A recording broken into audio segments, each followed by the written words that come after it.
Vamos para a Bíblia, pega aí a sua Bíblia, vamos meditar, vamos crescer, vamos aprender.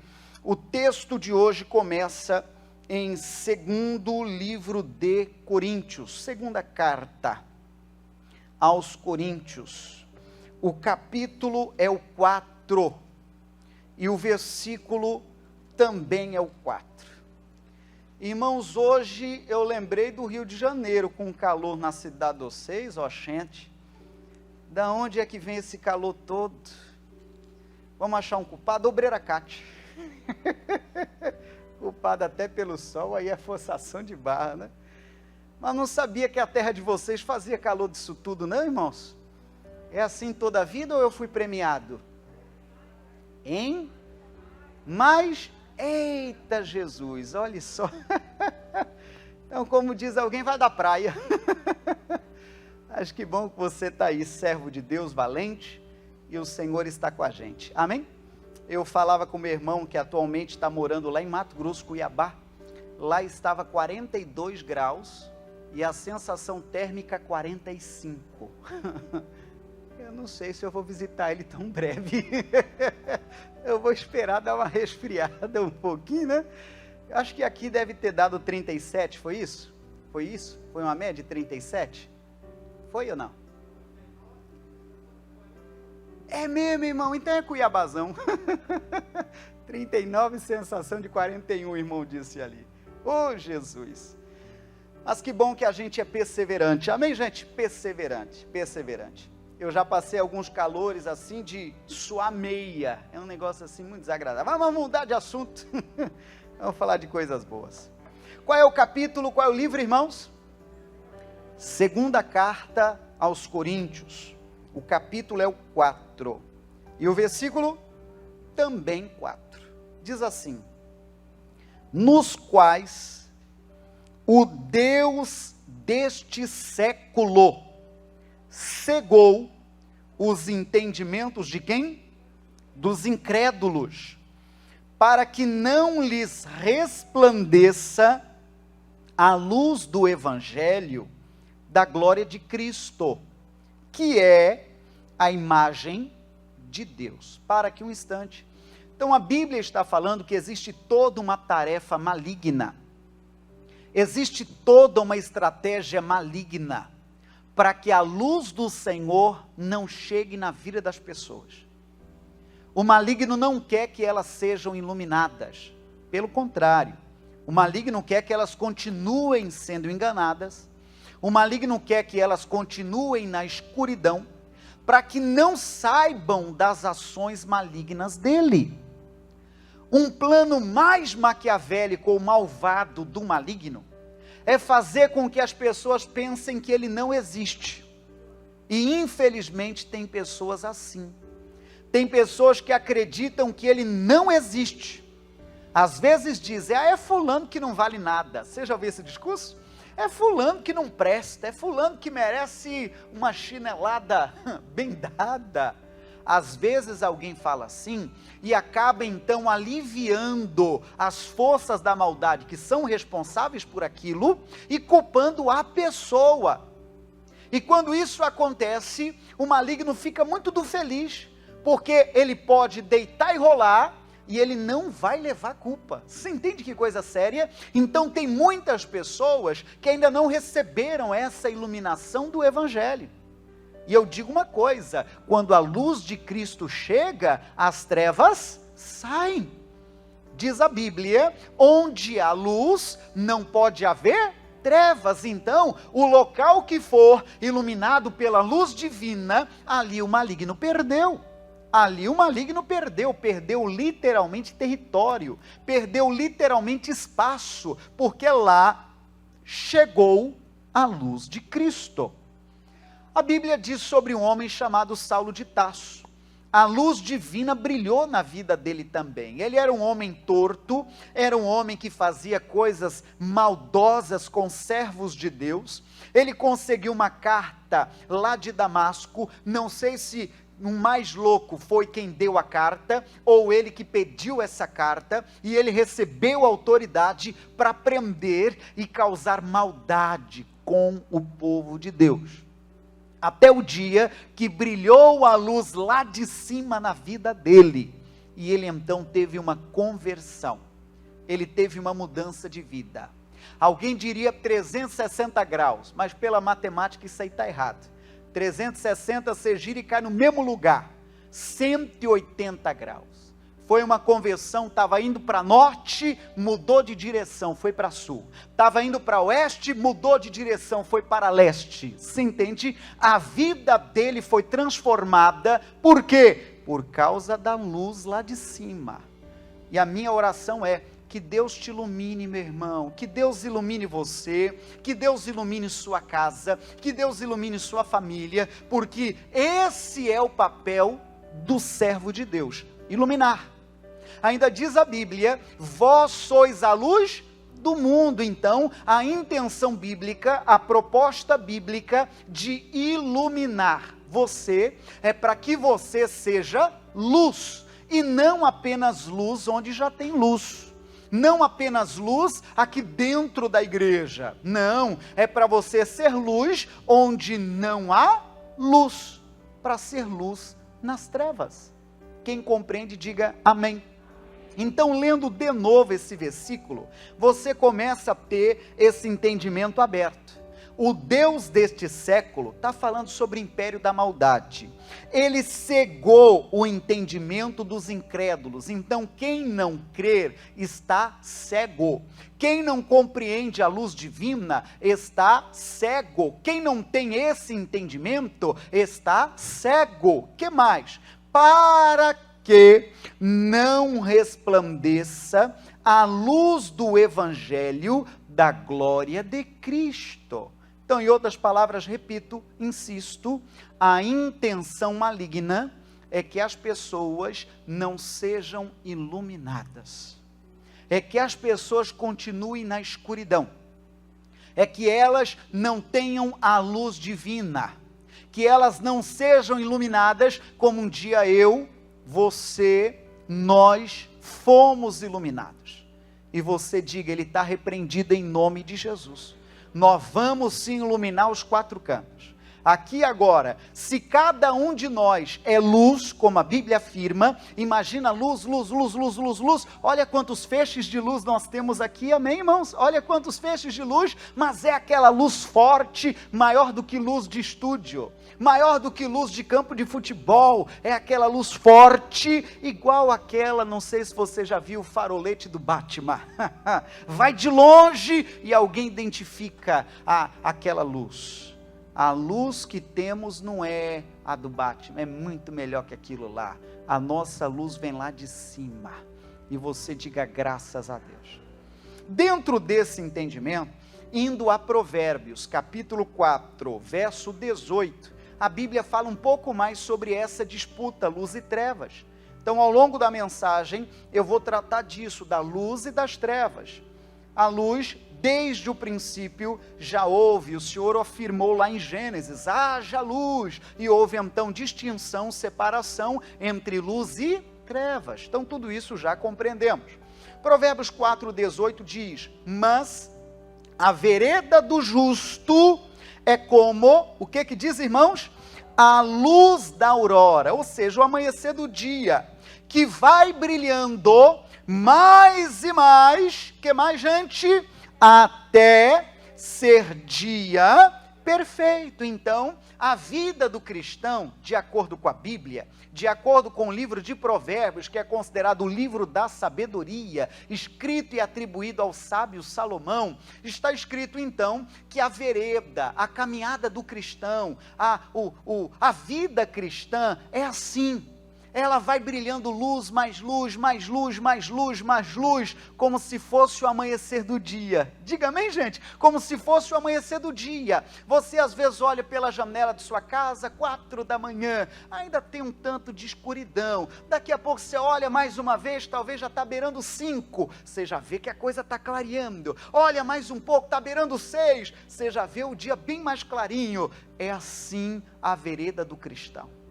Recebe bênção uma hora dessa? Ou já está em ritmo de final de semana? Recebe bênção uma hora dessa? Deus te ilumine, meu irmão. Deus ilumine o seu dia como o amanhecer de um novo dia. Amém, gente? assim nós cremos. Eu abro parênteses, desde o início desse mês de outubro, Deus vem colocando no meu coração uma fé e eu quero injetar essa fé em você também. Esse mês de outubro vai ser 10, amém, gente? E não só 10 lá na contagem dos meses, todos sabemos que o mês de outubro é 10, mês de novembro é 11, mês de dezembro é 12, não é verdade? Não só na contagem dos meses, mas vai ser um mês joia, vai ser um mês legal, um mês bacana, um mês abençoado. E eu repito, vamos abrir uma hora dessa, oportunidade de subir aqui e testemunhar isso tudo. Recebe a bênção daí? Diga, eu recebo em nome de Jesus. Agora veja o verso 19, olha só o que diz o 19. O caminho dos ímpios. Agora é o outro lado, estamos falando da escuridão, né? O caminho dos ímpios. O que diz, irmão? É como a escuridão. Leia, leia, leia, olha. Nem conhecem aquilo em que tropeçam. Então, irmão, olha só, o maligno quer cegar, o maligno quer impedir as pessoas de serem iluminadas. E de acordo com a Bíblia, essas pessoas que ainda não foram iluminadas, diz a Bíblia que elas tropeçam e tropeçam em tudo, irmão. Por que elas tropeçam? Elas nem sabem, nem conhecem no que estão tropeçando. Tropeça e não sabe nem no que tropeçou. Você sabe, irmão, que qualquer pessoa aplicada, qualquer pessoa bem resolvida em projetos, tem um hábito de revisar os projetos que deram certo, para saber onde acertou, tem hábito de revisar os projetos que deram errado, para saber onde errou, para que aquilo não se repita, ou para que algo bom se repita. A pessoa, ela tem um apanhado, uma avaliação, tem um histórico, tem tudo anotado, para que ela não erre outra vez, para que ela acerte outra vez. Então, para isso, é necessário você saber onde você tropeçou. É necessário uma avaliação, é necessário um pensamento autocrítico, onde eu estou errando, onde eu estou falhando, onde eu estou tropeçando.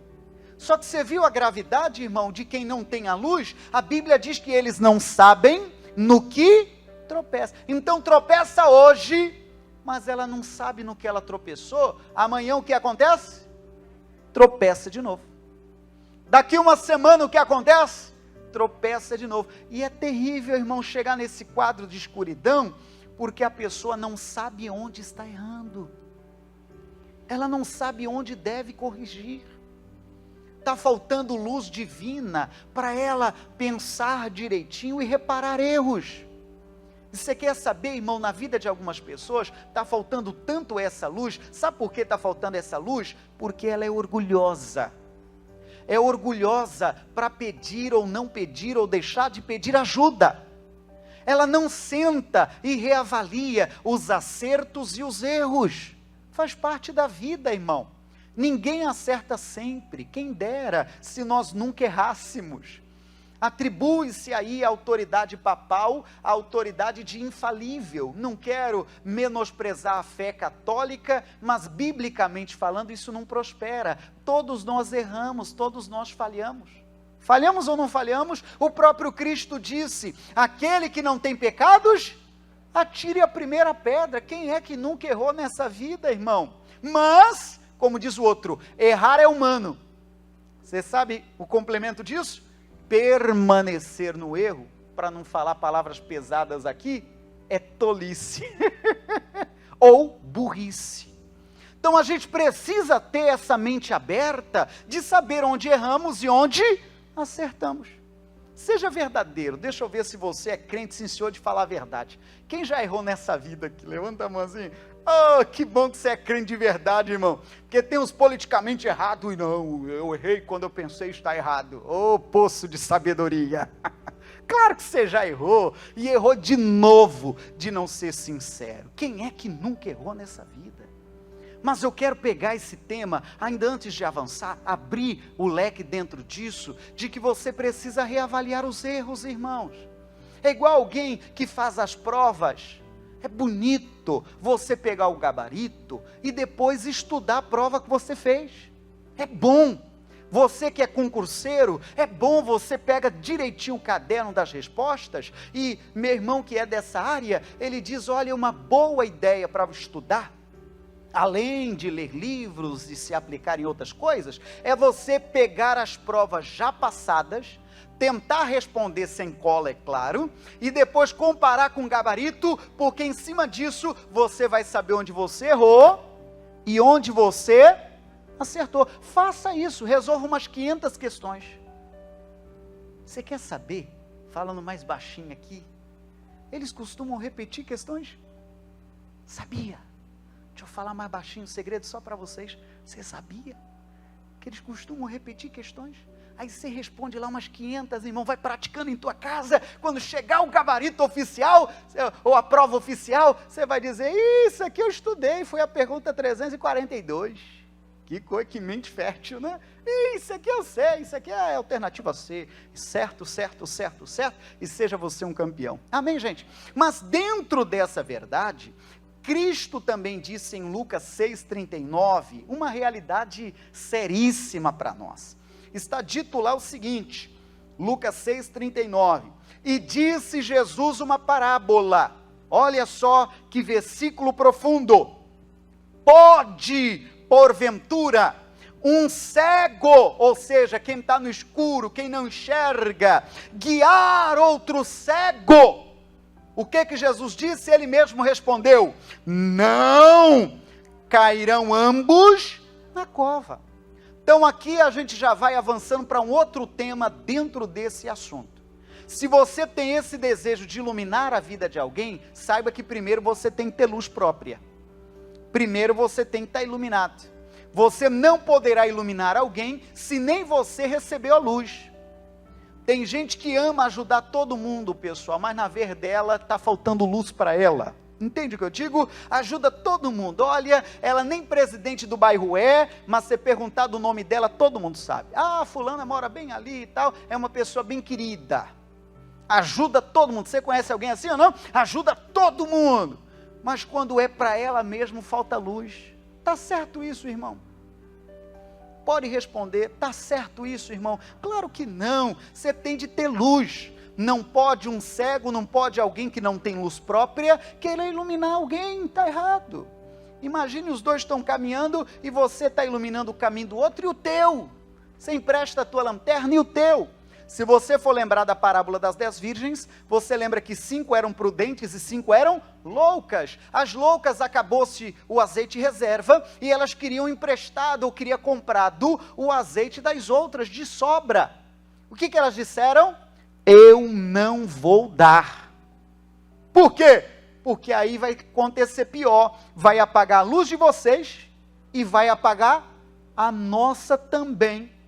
Se você tem boa memória, o texto diz que elas disseram, vá comprar. Sabe o que elas quiseram dizer? Vamos colocar na linguagem de hoje? Se vira. Se vira. Tem gente me olhando desse tamanho assim.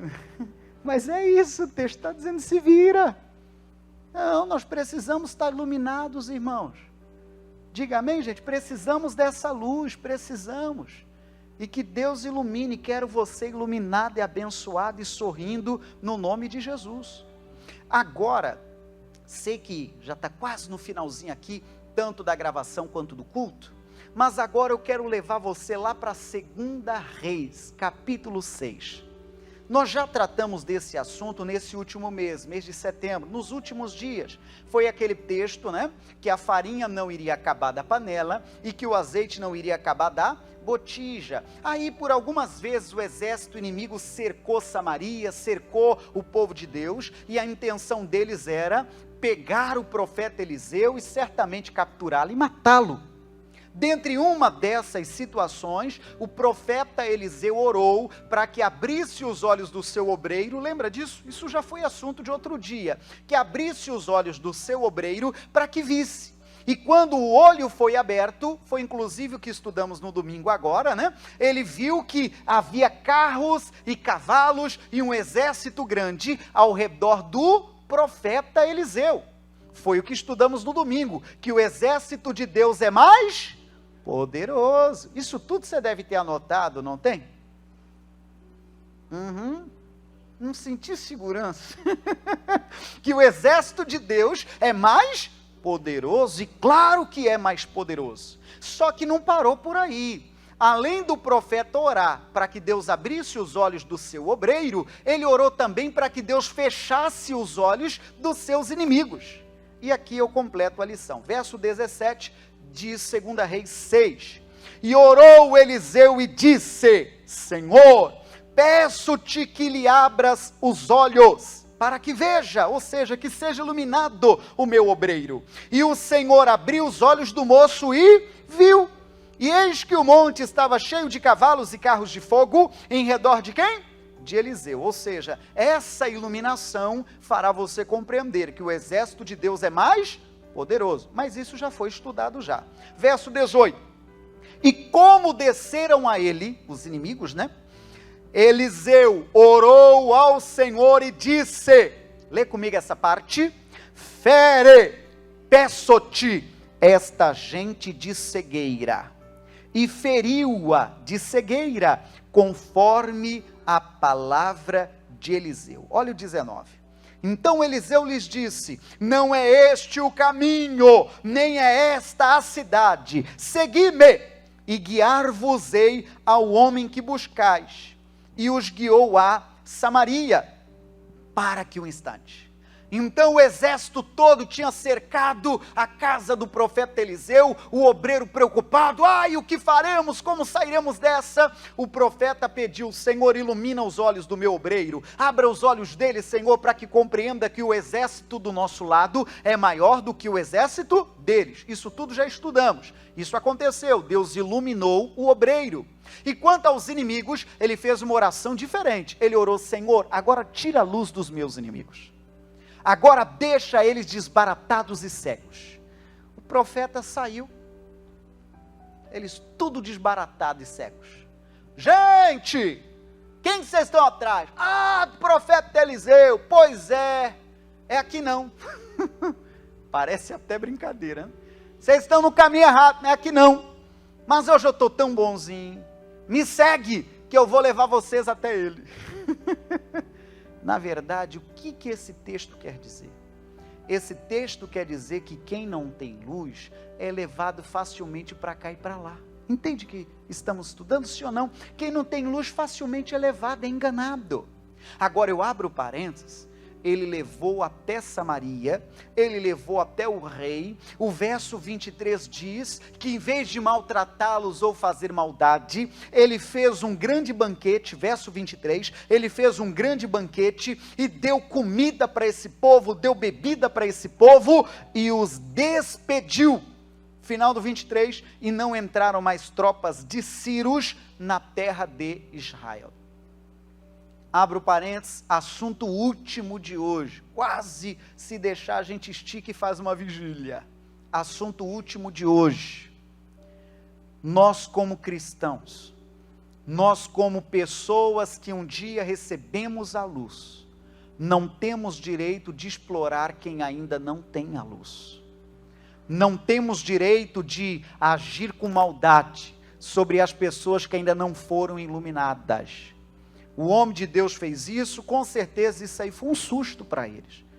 Porque quando o profeta Eliseu levou todos eles em comboio até o lugar que eles pensavam que era o local mesmo, aí a coisa virou de cena, virou de figura.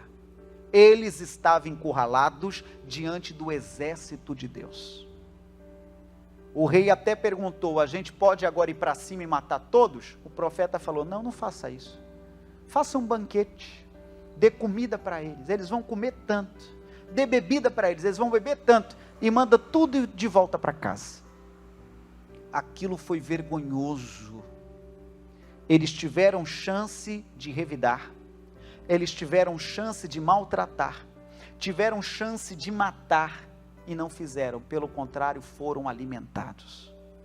Fecha a Bíblia ali adiante. Irmãos, mesmo que você hoje seja um ser iluminado, isso não te dá direito de destratar quem ainda está no escuro. Isso não te dá direito de você menosprezar quem ainda está no escuro. Você não verá nunca, nem meu e nem dos pastores que têm juízo, ficar gastando tempo falando mal de A ou B. Não tem tempo, às vezes o culto é corrido, a gente não tem tempo para isso aí não.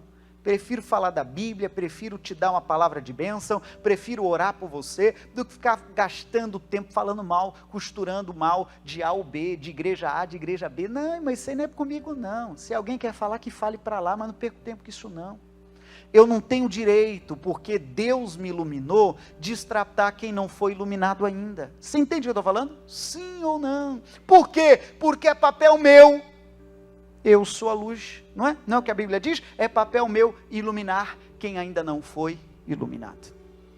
Palavra de Deus para nós. Quem compreendeu, aplauda Cristo bem forte, irmão. E diga graças a Deus. Guarda essa lição no teu coração. Sobre o que falamos hoje, então? Sobre a luz e sobre as trevas. E sobre o que eu diria para você guardar, falando dessa lição final? Não prevaleça na cegueira alheia. Não prevaleça na cegueira alheia. Não, não faça isso. Não faz parte de um servo iluminado ser aproveitador. Não pode. Não faça isso não. Deus está vendo lá de cima, e a Bíblia diz que Ele é juiz dos órfãos e das viúvas, ou seja, Ele defende a causa dos desamparados. Deus está vendo lá de cima, que não seja você alguém explorador de quem está cego. Entende o que eu estou dizendo? Sim ou não? Deus vai tratando com a gente. Seria talvez abuso espiritual. Abuso espiritual, isso aí Deus não gosta não. Pode passar batida aqui embaixo, mas lá em cima está vendo tudo.